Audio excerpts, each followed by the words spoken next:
I'm Films2. I'm very grateful for the many opportunities I've had to travel overseas and to do research in different contexts. My primary interest has been in the development of world cultures, in belief systems, in both religious and secular ways of seeing the world.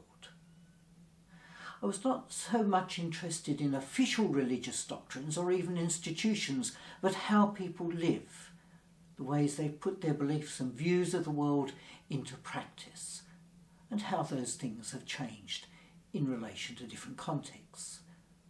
And this film is about doing the research that has enabled me to capture something of those changes. In planning my trips, my first step has usually been to read some general texts about the development of culture in that particular context. In planning my travels in China in 2019, I read the short history of China and made notes of the sorts of things I'd like to see that represented the different periods, the different cultures and the ways that they've changed. Of course, we had to see the major tourist spots, the Great Wall, of course, and that represents the way that China has tried to keep the world out for centuries. But I also wanted to see Chufu, the birthplace of Confucianism, which has had a profound effect and influence on Chinese thought and practice. I also usually study the appropriate Lonely Planet guides and find them very useful. Certainly the historical perspectives give one a very brief overview. It was there that I found a reference to Pingyao, for example, a town midway between Xi'an, the early capital, and Beijing, the late capital. It's a walled city which has preserved much of what life was like in the 16th and 17th centuries. It's where Chinese banking began. Cultures often change when they collide with each other, and thus the meeting of China with the Western world would be important.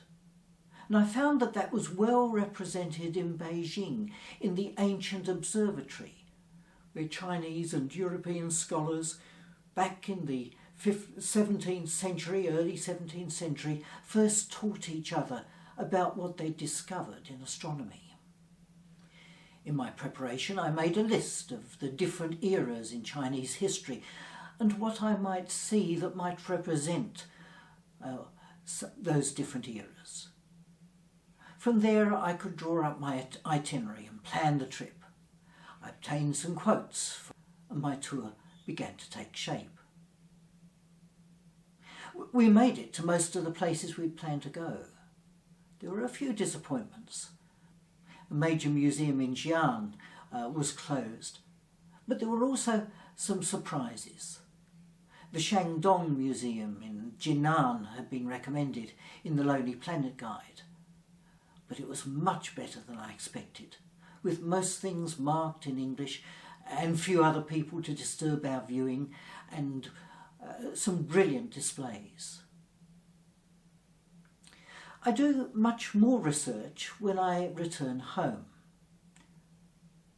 For example, at the Films2 Ghost City, high above the Yangtze River, I found this particular image. Who was he? Further research on the internet revealed he was a legendary figure who lived around 2,500 years ago. According to tradition, he taught people how to build shelters, how to tame wild animals, grow grains. He invented carts, boats, and clothing. Chinese Taoists ascribed to him some of the ancient precepts of Taoism. Traditions grew about him being a god born of a human woman, representing the centre of the universe, unity, harmony, and self-control.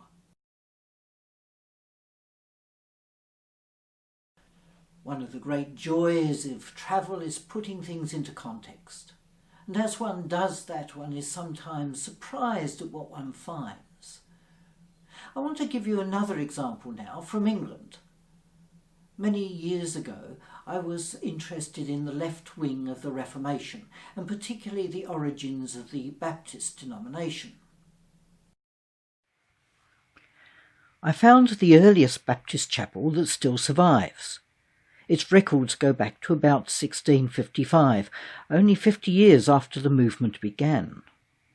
It's in a little laneway in Tewkesbury, a small town on the banks of the River Severn, north of Gloucester.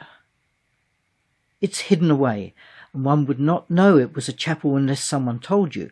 It looks like an ordinary house.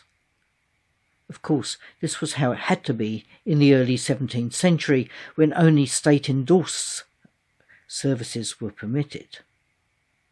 The chapel is small and would take just 50 or 60 people. They'd sit around the central pulpit. But what caught my attention was the contrast with Tewkesbury Abbey, just 2 minutes' walk away across the main road. It's very large and solid. The whole town could find a place in the abbey. And here the central point was the altar where the Mass took place. For these people, the Christian faith was a ritual conducted by the priest, which the citizens observed. In contrast, for the Baptists, the Christian faith had become teaching which they heard from the pulpit. For the Baptists, faith had become something very personal, to which they made a personal commitment as an adult by adult baptism in this baptismal pool. It was entirely voluntary. For the people who attended the abbey, on the other hand, the Christian faith was something they were born into and baptized in this font as a baby, and it became part of the background for how they lived in the world. That contrast became particularly real for me after visiting Tewkesbury and reflecting on these two approaches to the world illustrated by the contrasting buildings here. What brought about this revolutionary change? It was printing, and the ordinary person being able to read for themselves. It was education being separated from the ecclesiastical structures and people being taught to think for themselves. Something of that story is illustrated in this window in the Baptist College in Bristol, which shows the translation and printing of the Bible by William Tyndale and his subsequent suffering for doing that. But in this, the whole nature of faith, its authorities and its structures, were beginning to change. Certainly in the western part of England, one of the catalysts was the movement of Cromwell's army, and wherever Cromwell's army went, they founded these little communities of non-conformist Christians. Research involves identifying clearly what you want to research. It then involves reading a wide range of books and other materials, checking out that you're not just reading people's opinions, but opinions of scholars, people who've really done the research and gathered the evidence. You can tell by the way they reference the work of others, the ways they put the evidence together and present it, the ways that they draw conclusions, usually clearly limited by the evidence, the ways in which they invite others to do further work. Having studied carefully, one does one's own exploration, checking your hunches and hypotheses, collecting the evidence and carefully analysing it.